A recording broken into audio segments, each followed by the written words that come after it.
Bom dia, gente. Primeiramente, né, quero agradecer as apresentações, quero agradecer o convite.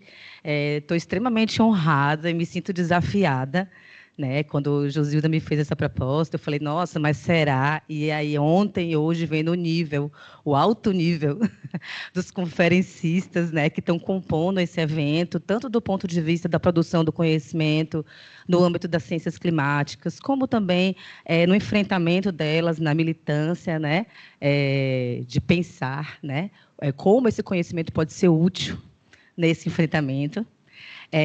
Me sinto muito honrada e muito desafiada, ao mesmo tempo, confesso para vocês. Mas vou trazer aqui, como ela bem colocou, uma argumentação que vai um pouco por outro viés, e estou bem tranquila no sentido de que as apresentações que nos precederam, hoje o Alexandre fez falas que se conectam muito com um pouco do que eu vou trazer, né, de contextualizar todas as causas, os efeitos, as conexões, né, os feedbacks relacionados aí à questão da emergência climática, porque é uma emergência climática, e eu saio dessas conferências de ontem para hoje, de fato, com a visão que a situação é muito mais grave, até do que aquilo que a gente vê nos relatórios, né, convencionais aí dos órgãos, como o IPCC, como o próprio PNUMA, né, do Programa Nacional das Nações Unidas pelo Meio Ambiente, que tem vários relatórios sobre lacunas e mostram um cenário até mais brando, né, do que o que a gente está vendo aqui que será. Então, isso tudo dá mais ênfase ainda ao que eu vou apresentar um pouco, né, e como diz aí o título da minha apresentação, Ambientalização nas instituições de ensino superior e o enfrentamento das mudanças climáticas.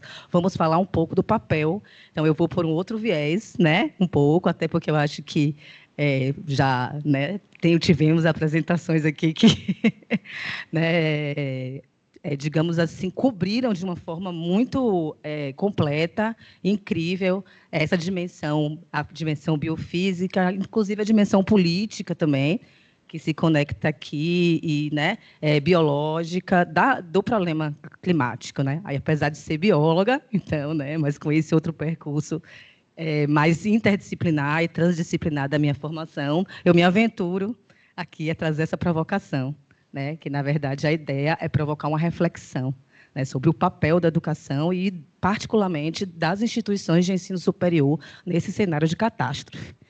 Tá? Então, posso passar, né? Não está passando aqui para baixo? Então, primeiramente, né, eu fiz aqui um exercício, pensando também que ia ter, né, um grupo de discentes, né, para falar um pouquinho sobre o que é essa crise ambiental. Né? Eu vou partir do geral. Né? A gente sabe que as mudanças climáticas são uma face, né, uma face gravíssima dessa crise ambiental, e eu vou falar um pouquinho do que a gente entende, né, pelo menos dentro da perspectiva que eu tenho construído e que eu acredito sobre essa crise. Tá? E que, lógico, um conjunto de pensadores, né, investigadores, e também tem construído, né, a base para esse pensamento. Tá? Então, assim, é uma crise que assola as nossas sociedades contemporâneas cada vez mais, né? Apesar disso que a gente tem visto, dos discursos e dos esforços empreendidos, né? A nível internacional, nacional, regional e local.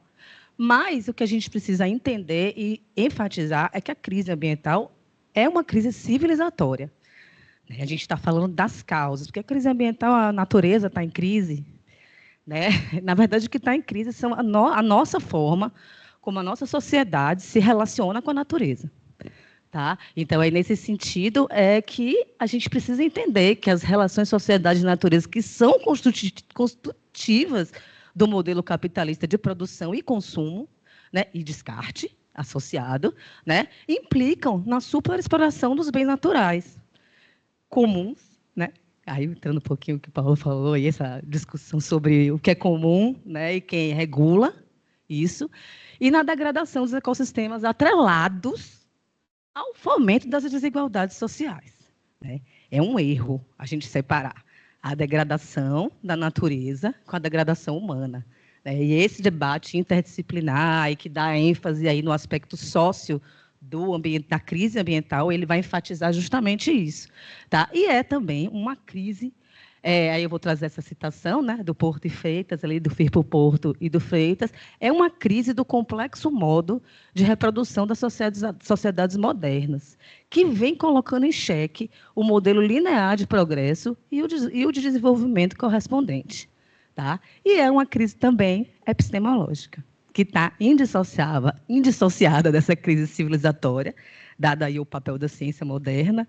Né? Por que é uma crise epistemológica? Porque a problemática ambiental ela exemplifica de uma forma muito com excelência, digamos assim, né? A capacidade, a dificuldade, né, da forma de produção, né, de produzir conhecimento, essa forma fundamentada na racionalidade instrumental, fundada aí nos paradigmas reducionistas e positivistas. É uma discussão que daria para a gente fazer a apresentação inteira, eu só vou passar por ela, porque, né, mas eu acho que todo mundo que pensa sobre a problemática ambiental precisa pensar nesse aspecto aqui, principalmente nós, que estamos nas instituições de ensino superior, instituições de pesquisa que produzimos conhecimento científico. Né?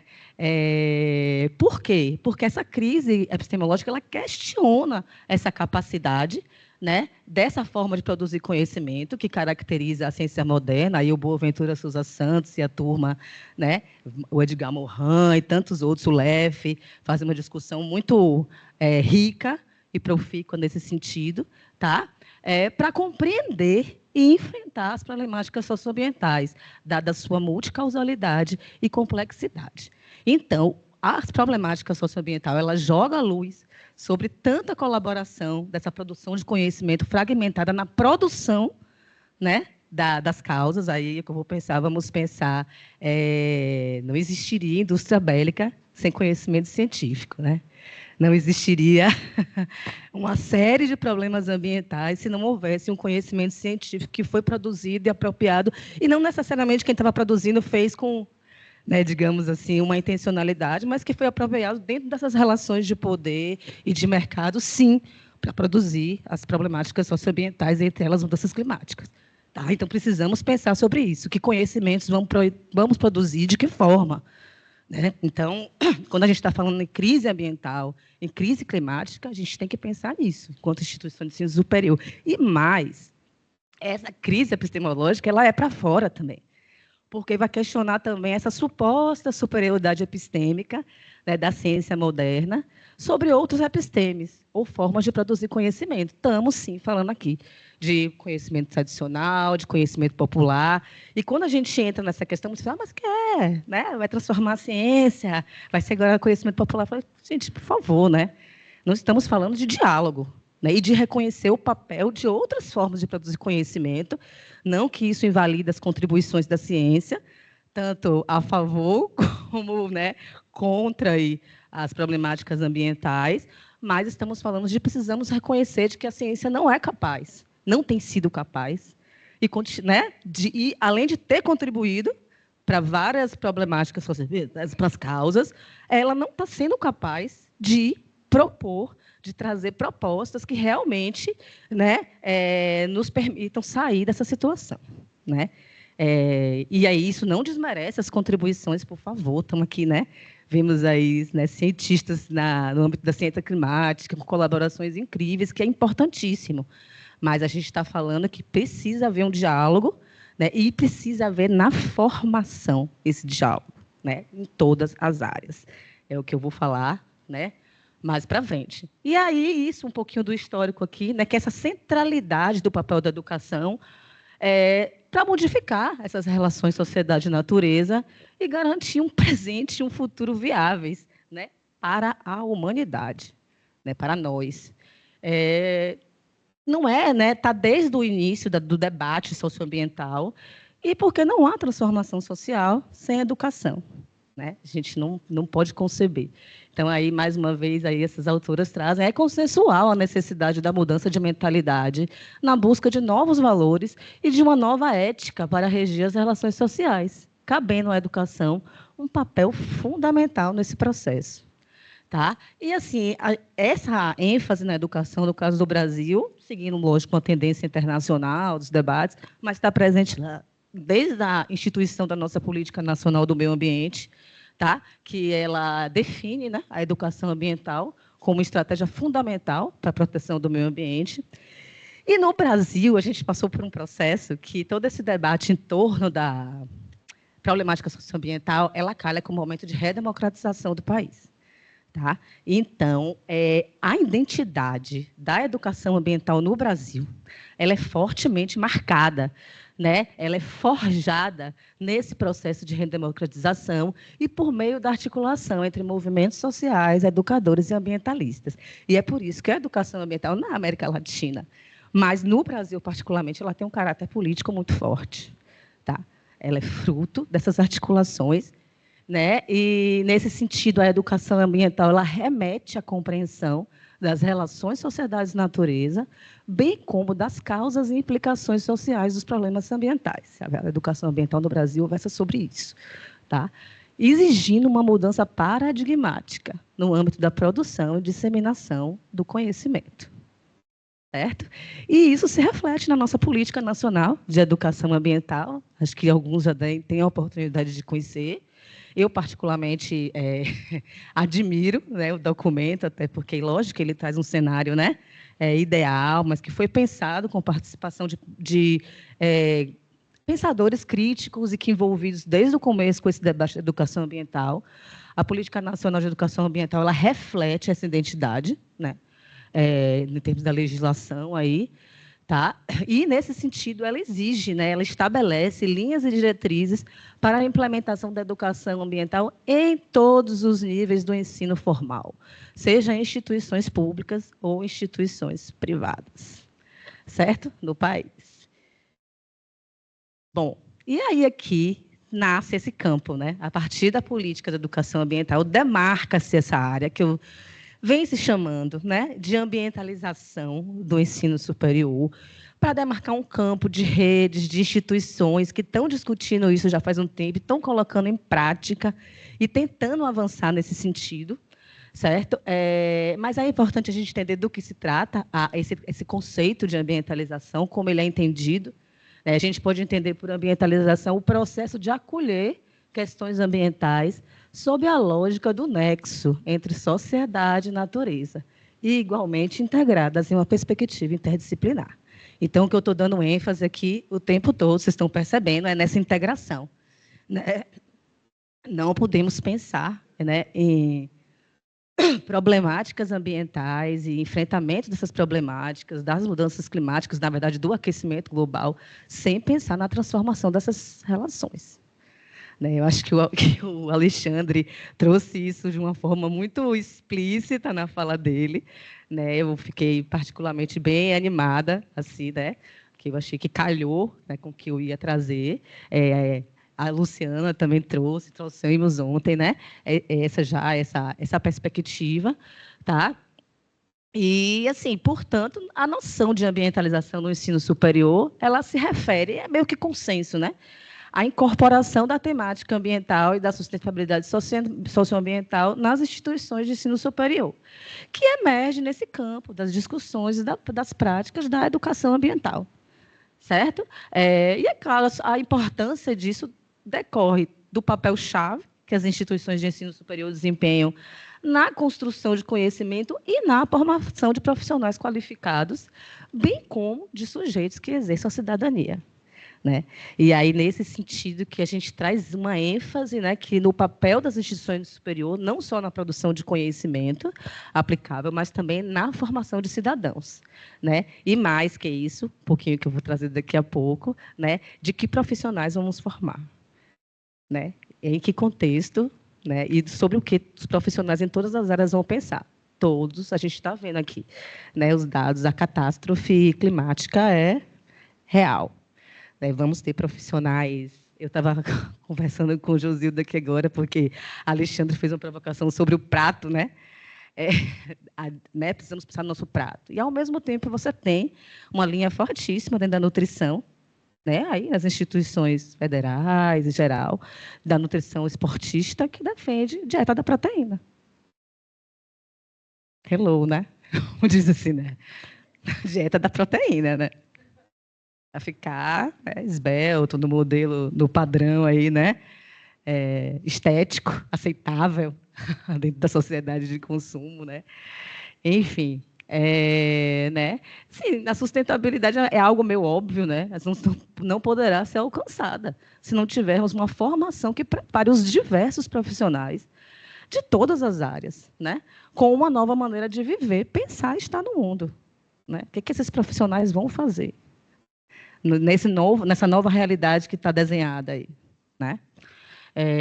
Então, esse campo, a ambientalização no ensino superior acaba se constituindo um campo, né, que é um campo de ação, sim, de intervenção, mas é também um campo de investigação, né, de produção do conhecimento sobre o próprio processo, né, que é profícuo, né, e que traz a educação ambiental com esse papel transformador, emancipatório, de questionar as nossas relações com o próprio ser humano e com a natureza, né? A gente pensar que a gente pode transformar nossas relações com a sociedade e natureza sem transformar as nossas relações com nós mesmos, com a nossa espécie. Isso é tirar o ser humano da natureza, né? Como se ela fosse a pet. É um erro recorrente e é um erro que está na gênese.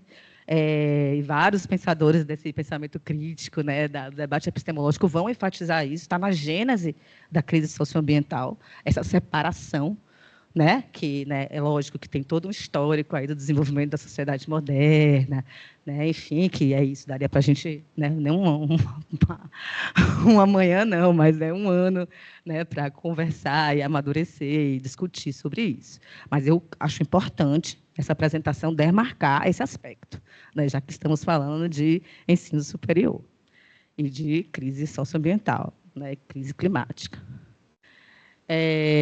Então, é isso, não é uma temática propriamente nova, né? Aí é um debate que já remonta aí à década de 70, tá? E ele vem sendo promovido em diversos seminários e conferências internacionais, embora seja muito pouco conhecido, às vezes, no âmbito das próprias instituições de ensino superior. Ambientalização do ensino superior, o que é isso, né? Mas não é, de fato, um debate novo e que tem uma produção já relevante nesse sentido, tá? E aí, o que esse autor latino-americano, Sainz, ele vai enfatizar, olha, não tem muito, para além das questões conceituais, há com um certo consenso em relação à importância desse processo. O que importa é a gente saber o que realmente as instituições de ensino superior, né, têm feito para promover isso, destacando aí seus avanços e desafios, tá? Então, assim, aí eu vou trazer um pouquinho desse processo que eu acho que também é importante, já que o tema é esse, a gente conhecer, né? E pode ser novo para muitos aqui, principalmente aí, né, pensando que tem discentes aqui na nossa plateia, né? E assim, o que se observa é que inicialmente esses estudos eles se concentravam muito no ensino, que é o que é bem conhecido e até mais conhecido como ambientalização curricular. Tá? E, gradualmente, essas investigações foram avançando para a extensão e pesquisa. E ali, no final da década de 90, além das atividades de ensino, pesquisa e extensão, se passa a considerar também a questão da gestão ambiental, institucional e o ordenamento do campus, como parte fundamental do processo de ambientalização. E a gente vai voltar para isso depois, mas é a ideia de que não adianta a gente ambientalizar os currículos, criar disciplina, criar programas, até criar conteúdos transversais e não trazer para o cotidiano, para o dia a dia, essa conexão entre o que você faz na prática, o que você pensa, né, dos campos. E até porque essa seara ela consegue atingir uma parte da comunidade das instituições de ensino superior, que não é propriamente a comunidade acadêmica. Né? Vai atingir do servidor geral aos técnicos, dos gestores administrativos, tá? E possibilita também uma comunicação com as comunidades ou com os grupos de entorno da instituição. Então, passa a ser tido também como uma parte fundamental do processo de ambientalização. Né? E aí, nesse sentido, aqui, esses autores eles destacam, né, que é necessário articular ações de gestão ambiental para que os campi e as unidades das instituições de ensino superior sejam modelos e exemplos práticos de sustentabilidade. Nesse sentido, nós precisamos dar, sim, né, enquanto instituições que são referência na sociedade, o exemplo prático. Tá? E aí aqui eu vou trazer um pouquinho, vou passar rapidamente, né? Eu não vou descrever, porque eu não consigo gravar esses números, enfim, nem acho que precisa. Mas, assim, historicamente, é importante a gente demarcar algumas iniciativas nesse campo da ambientalização do ensino superior, principalmente porque são iniciativas de rede, de comunicação, de articulação entre instituições de ensino superior, né, tanto a nível internacional como a nível nacional. Então, o primeiro empenho que a gente teve aí nesse sentido, que é relevante, foi feito, inclusive, pelo Programa Nacional das Nações Unidas, né, pelo Meio Ambiente, em 1984, e foi um diagnóstico da incorporação da dimensão ambiental na educação superior na América Latina, né, e compilou importantes informações aí, né, sobre a ambientalização das atividades de ensino, pesquisa e extensão de 166 universidades de 18 países latino-americanos, né, e gerou uma série de recomendações. Depois, uma outra contribuição muito interessante, particularmente no caso do Brasil, porque teve, né, um protagonismo de 3 universidades aí, todas de São Paulo, né, a Unesp, a Unicamp e a UFSCar, tá? Que foi a Rede ACES, né? Programa de Ambientalização Curricular do Ensino Superior, em 2002, que envolveu 11 universidades, 5 europeias, 6 latino-americanas, dentre as quais 3 eram brasileiras. Tá? Como eu falei, a Unesp, Unicamp e UFSCar, que buscou elaborar metodologias, né, de análise para a gente avaliar o grau de ambientalização, né, como esse processo estava, né, sendo materializado nas instituições de ensino superior, nos estudos superiores, né, da América Latina e na Europa. Tá? Então, aí é também um marco importante nessa trajetória. Né? E, por fim, mais recente, né, a Rede de Indicadores de Sustentabilidade nas Universidades, a RISU, né, que é criada em 2012, no âmbito da Aliança Ibero-Americana de Redes Universitárias pela Sustentabilidade e Ambiente, a ARIUSA, e que entre 2013 e 2014 investigou aí 65 instituições de ensino superior de 10 países latino-americanos e caribenhos, tá? A partir de um conjunto de indicadores previamente acordados, que é algo super importante. Porque o que a gente vai ver, por exemplo, eu vou colocar aqui no âmbito do Brasil, né, é uma série de estudos que vão falar de experiências particulares, são super relevantes. Mas esse panorama geral, a partir de indicadores que você vai olhar em todas as instituições, né, e entender para poder fazer o comparativo e avaliar esse processo, é fundamental. E a gente carece disso no Brasil. Né? Embora tenhamos diversos estudos, diversas publicações sobre iniciativas de ambientalização no ensino, na pesquisa, né? Sendo feitos. Né? Então, assim, mais uma vez, aí, né, no âmbito nacional, a Política Nacional da Educação Ambiental demarca essa exigência, né, no seu artigo 8, ela coloca, né, determina a incorporação da dimensão ambiental na formação, especialização e atualização, né, formação continuada, dos profissionais de todas as áreas. De todas as áreas. Né? E aí, nesse sentido, a gente teve um esforço que eu acho que não consigo encontrar, já reviro, né, e me debruço sobre isso, um estudo como esse, que foi feito entre 2004 e 2005, né, pela Rede Universitária de Programas de Educação Ambiental, a RUPEA, com o apoio, né, do Ministério da Educação, no caso aí da Coordenação Geral da Educação Ambiental na época, tá, que foi o mapeamento da educação ambiental em instituições brasileiras de educação superior, elementos para discussão sobre políticas públicas, né, justamente buscando fazer essa conexão de avaliar o Estado e de que forma isso poderia ser incrementado em diretrizes, né, para a implementação da Política Nacional de Educação Ambiental. Certo? E esse estudo ele envolveu isso, né, ele buscou subsídios para a implementação dessa política no nível do ensino superior e participaram 22 instituições de ensino superior brasileiras, 14 públicas e 8 privadas. Certo? Só que esse estudo é de 2004, 2005. De lá para cá, né, já, inclusive, até escrevi lá no MEC, na Coordenadora de Educação Ambiental, e aí, vocês não atualizaram? A gente precisa atualizar o estado da arte disso, porque, gente, tem quantos anos? 20 anos. Isso já se modificou bastante e a gente não tem um estudo desse nível no Brasil. que nos dê esse panorama geral. Tá?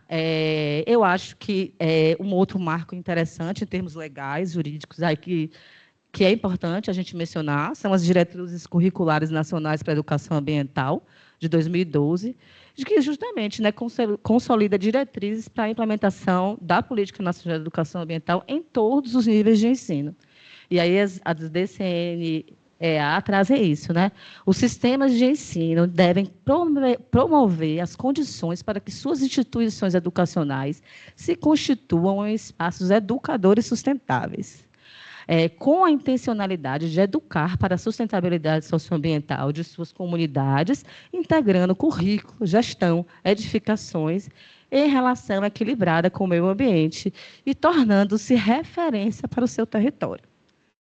Então, aí as diretrizes, elas novamente puxam, né, essa importância e de uma forma mais abrangente, né, detalhando, né, como isso deve acontecer. Mas, né, Brasil, e acho que não só o Brasil, né, sabemos do abismo entre a legislação, particularmente no caso da legislação ambiental, e a prática. E a realidade, né, não é... Isso acontece em vários outros subcampos da problemática socioambiental e nas instituições de ensino superior não é diferente. Tá? E soma-se a isso que eu estava falando, o fato de que a gente não tem uma atualização de um estudo, de um panorama geral sobre esse processo, né, de ambientalização das nossas IES, a partir de um conjunto de indicadores comuns, né, a nível nacional, que é super importante. Senão a gente tem um monte de estudo de caso, mas que estão falando de coisas diferentes, né, de iniciativas diferentes, programas, conteúdos em currículo, outros, né, e aí vamos trazer nossa experiência aqui, colocando mais a questão da gestão ambiental, do que tem feito, né, para incorporar no seu cotidiano, né, essas práticas sustentáveis, mas você não tem uma comparação entre elas para poder avaliar o processo. Né? E aí a gente fica difícil avançar, principalmente quando a gente pensa em política pública. Né? Tá? E aí eu vou passar super rápido. Ixi! Peraí, me dê uma tolerância, porque, né? Vou passar super rápido, nem vou me debruçar, porque eu trouxe isso aqui, mas diante das explanações que a gente teve aqui, gente, é só chover no molhado, né? Mostrar, falar de novo das causas, os impactos da indústria do combustível fóssil e a indústria pecuária, né, associada ao desmatamento, a gente ter a clareza, né, disso, e que isso aqui eu até descartei depois que eu conversei com Luciana e com Paulo ontem. Eu falei, nossa, as previsões que eu li são muito aquém do que realmente está acontecendo. Né? Então, já que meu tempo está esgotando, eu vou passar, tá? E aí, né, eu queria trazer, né, isso de uma forma condensada, né, e nesse contexto de emergência climática, urge que as IES sejam capazes de... E nada, uma tarefa nada fácil, mas que precisamos ter isso no nosso plano, na nossa linha de ataque. Né? Produzir conhecimento contextualizado, né? Com as causas e efeitos das mudanças climáticas na escala global, regional e local.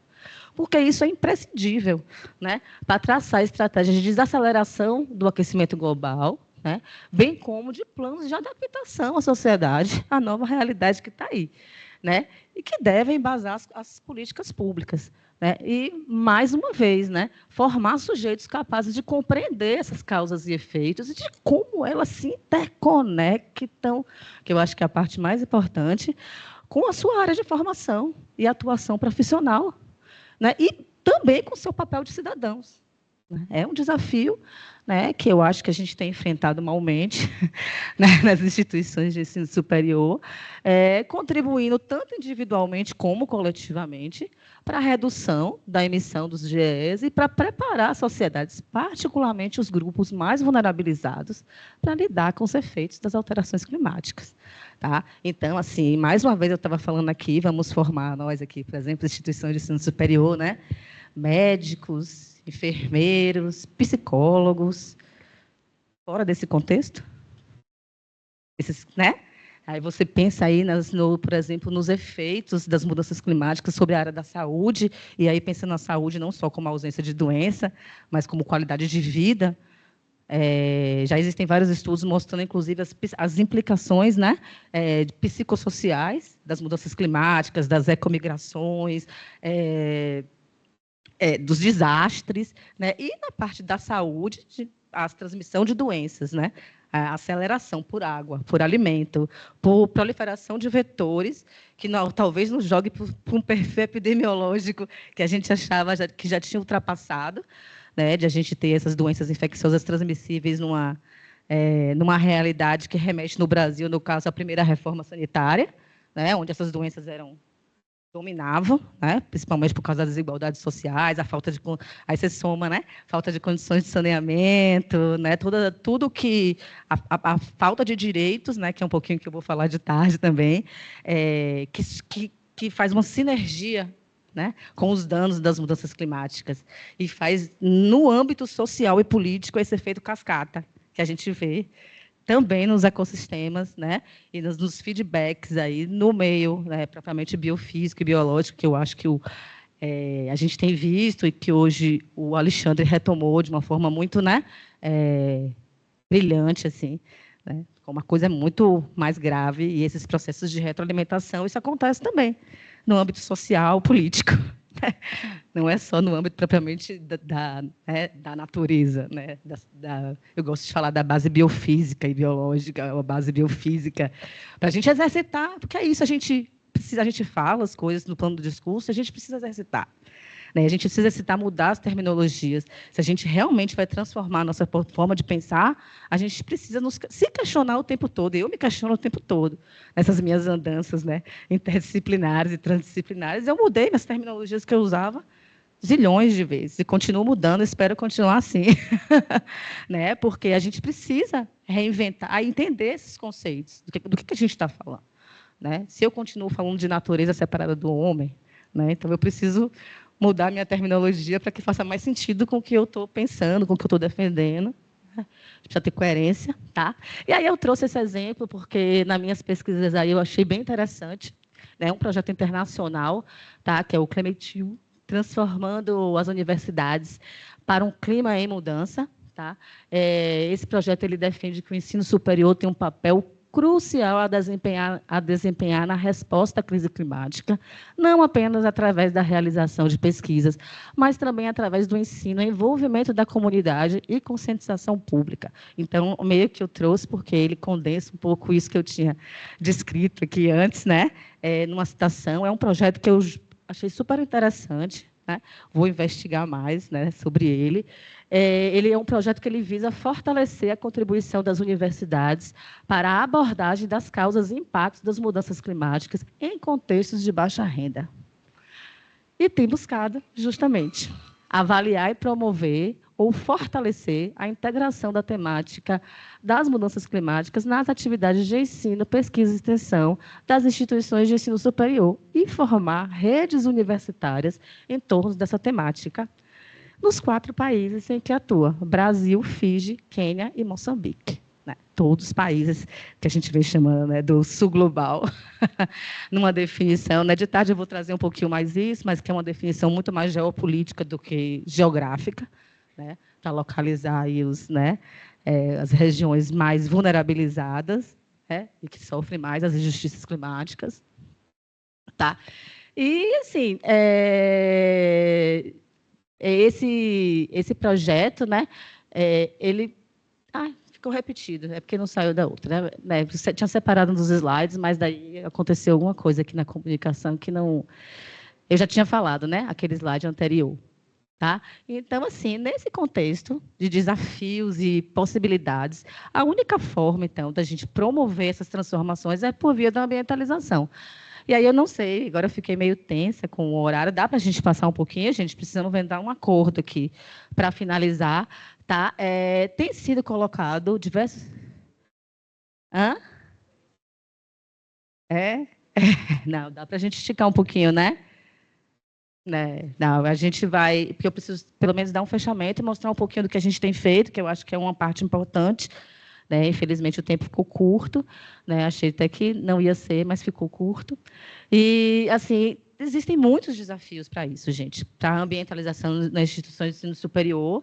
E isso é muito, digamos assim, para quem vive o dia a dia dessas instituições, sabe? Talvez Josilda, eu acho que os outros professores aqui sabem do que eu estou falando, que vão saber, digamos assim, mais na vivência, né, da experiência pedagógica e de pesquisa, que se desenvolvem em contextos institucionais peculiares e heterogêneos, né, que são as IES, né, as instituições de ensino superior, que são geralmente marcadas por conflitos entre perspectivas teórico-ideológicas, percepções e interesses divergentes, né, em torno da problemática ambiental.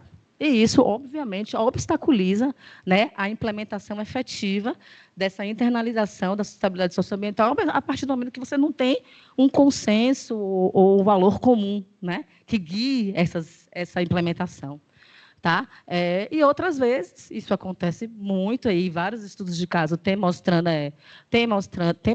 isso, né, que iniciativas valorosas existem de forma isolada, né, e não conseguem ser duradouras, ou promover uma transformação social significativa para fazer frente às problemáticas socioambientais, quiçá, né, as mudanças climáticas, seja pela magnitude delas, como é o caso das mudanças climáticas, seja por serem políticas marginais dentro dessas instituições, né, que realmente não são valorizadas.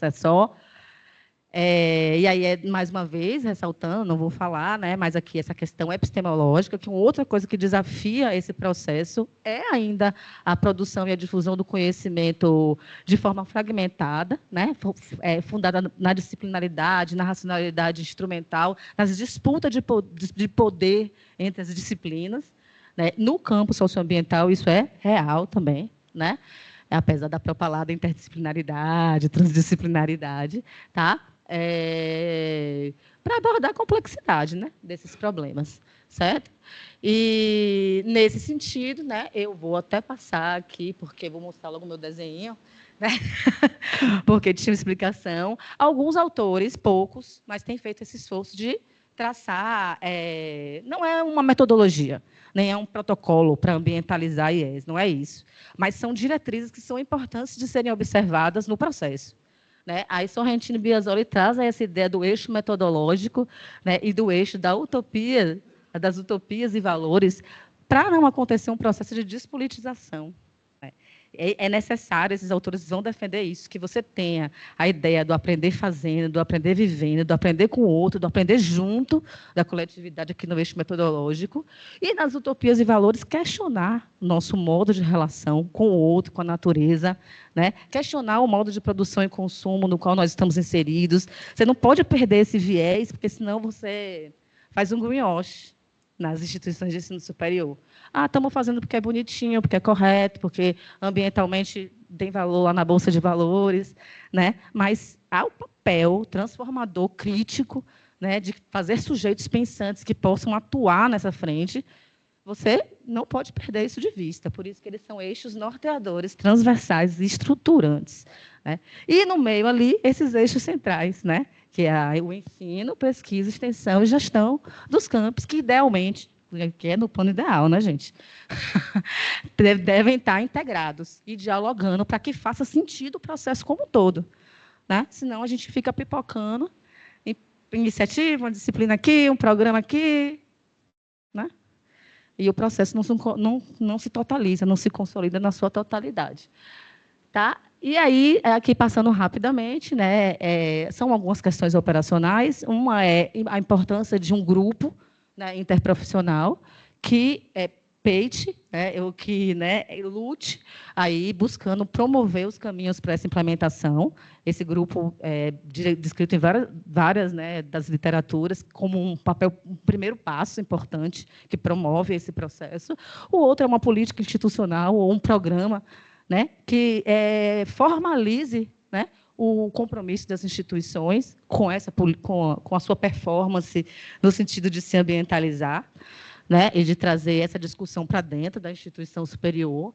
Tá? E aí tem um pouco isso que o Sorrentino Biasoli vai falar, que essa é a parte do pilar do instituinte, o pilar do instituído, que está lá nos planos, está no programa, tal, e o pilar do instituinte, que é o dia a dia.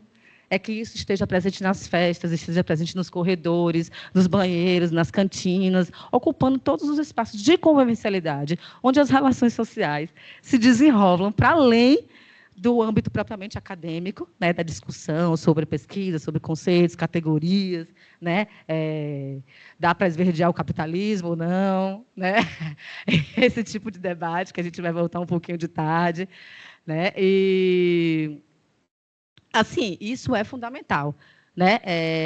Que esteja nesses dois pilares. Não? Então, assim, tudo isso que eu estou falando aqui, gente, são diretrizes no sentido de o que a gente precisa pensar quando a gente está pensando sobre essa temática, quando a gente está experienciando isso. Né? Mas, de novo, não é uma receita de bolo. As instituições são muito diversas, sem pensar em instituições públicas, instituições privadas, as dificuldades são diferentes, né? E as oportunidades também são diferentes, né? Enfim.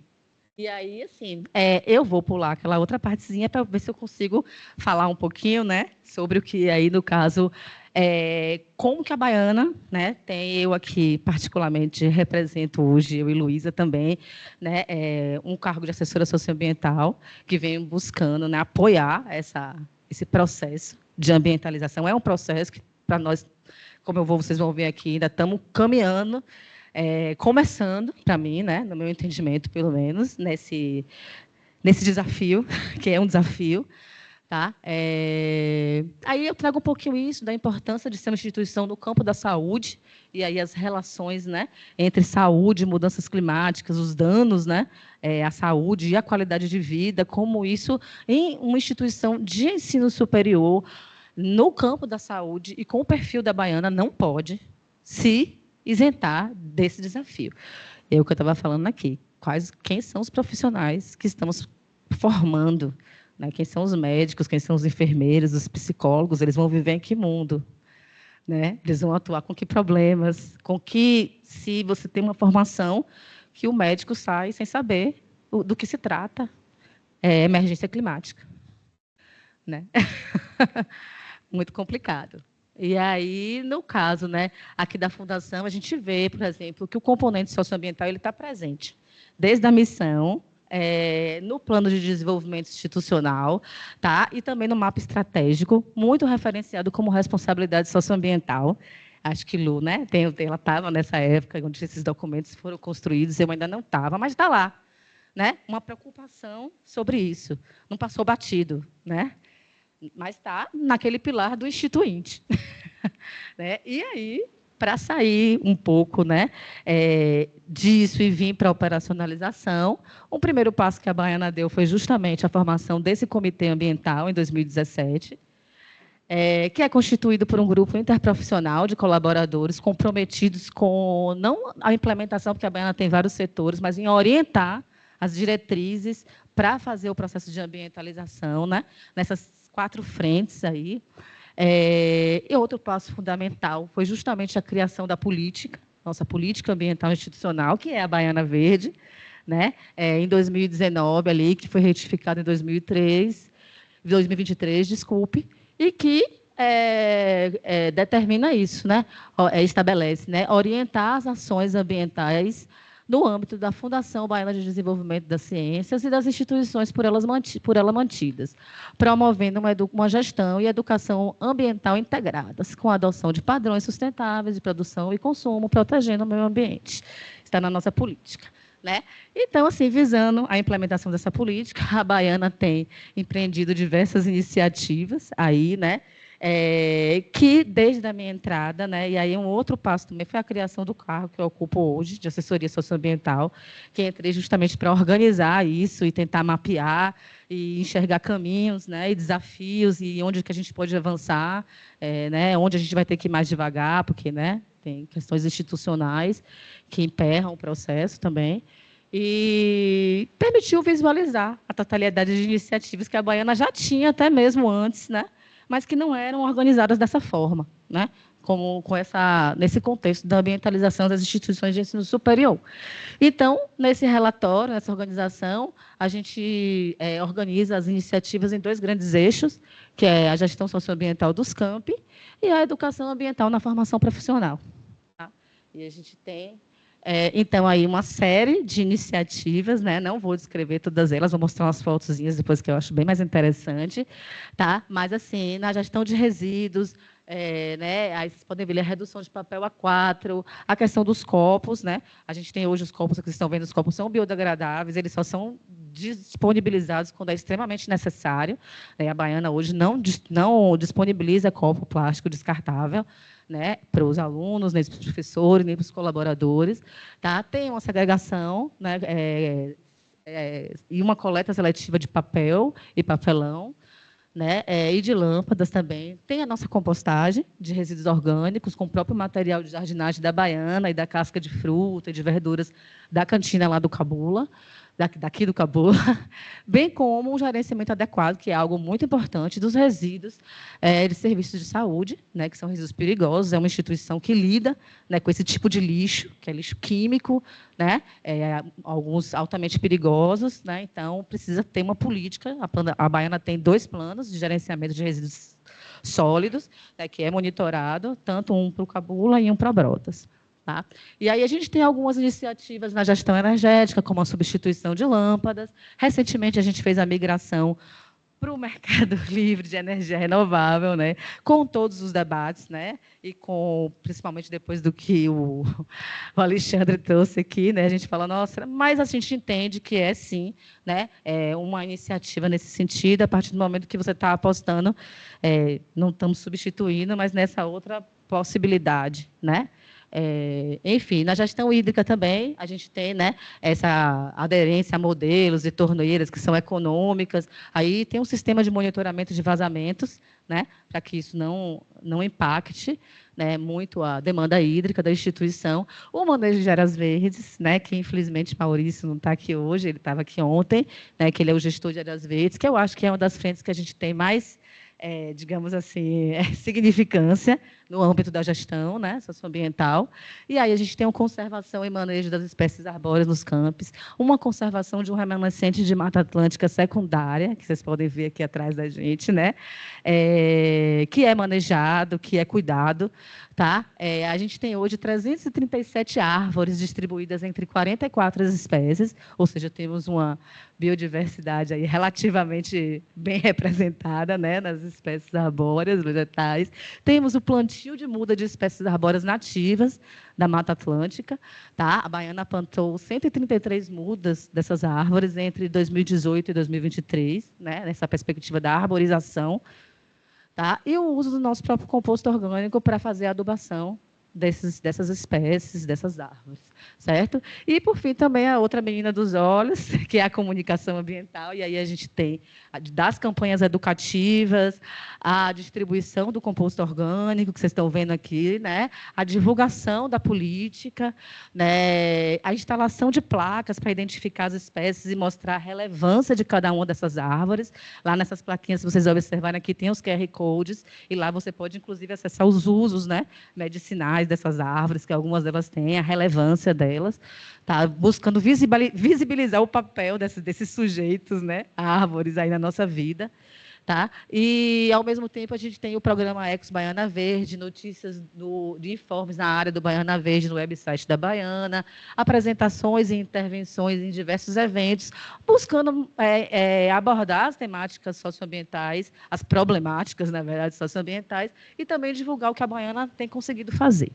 Tá? Aí eu trouxe aí um pouquinho de fotos, né?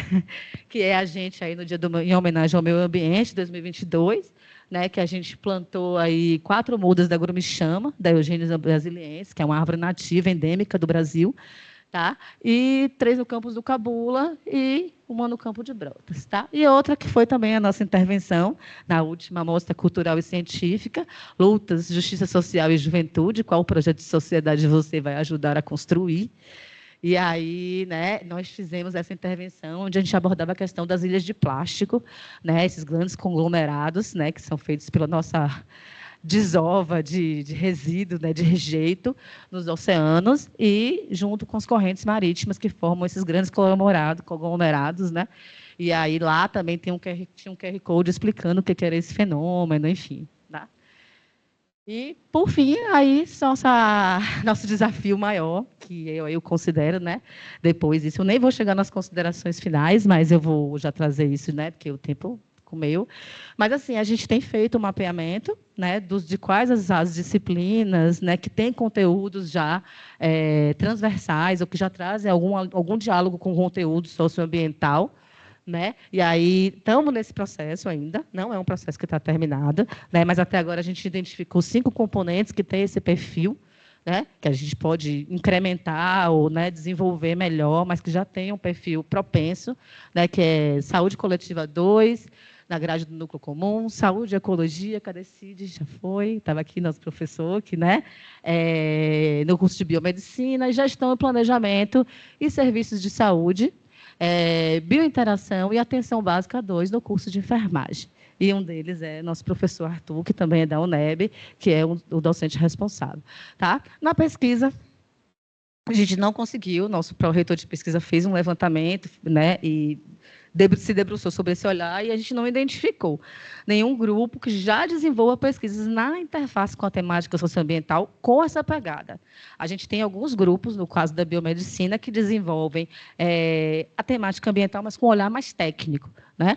Para aferição, por exemplo, de componentes químicos, que é importante, mas nessa interface de fazer o diálogo com a transformação das relações, com o papel da educação e como, né, a temática e a problemática socioambiental precisa ser transversalizada nesse sentido na formação dos sujeitos, tá? A gente não identificou.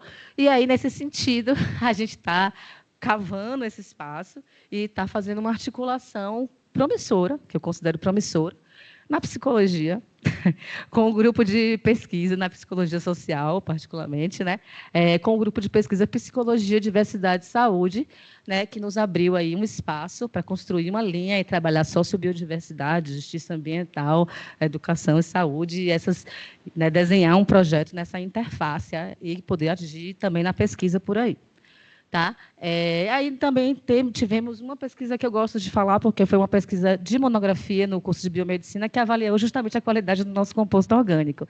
Então, foi interessante, porque, de alguma maneira, conectou pesquisa e gestão ambiental, né, do campo. Foi uma pesquisa pontual, mas eu gosto de trazer. Né? E, na extensão, nós temos o Programa Baiano de Defesa da Vida, né, que atua no Quilombo dos Rios dos Macacos, né, localizado na região metropolitana de Salvador. E, em 2024, a equipe desse programa construiu o projeto Horta nos Quintais, Mulheres Quilombolas em Movimento, no qual o Baiana Verde vem sendo parceiro, apoiando, dialogando, disponibilizando conhecimento, né, disponibilizando também apoio, né, composto orgânico, e está sendo um projeto conjunto, né, que também acho bastante valorável no campo da extensão. E aí eu não vou nem mostrar as considerações, mas aí, no caso da Baiana, logo, eu acho que eu já fui falando ao longo aqui, né? A gente tem, aí eu gostaria só de encerrar falando isso, uma avaliação de que, né, a Baiana, ao instituir a política ambiental Baiana Verde, e empreender essas iniciativas, ela se engaja nesse contexto da ambientalização, certo? E fortalece a perspectiva da saúde como uma prática integrada, né, no bem-estar social e ao bem-estar social e à preservação ambiental.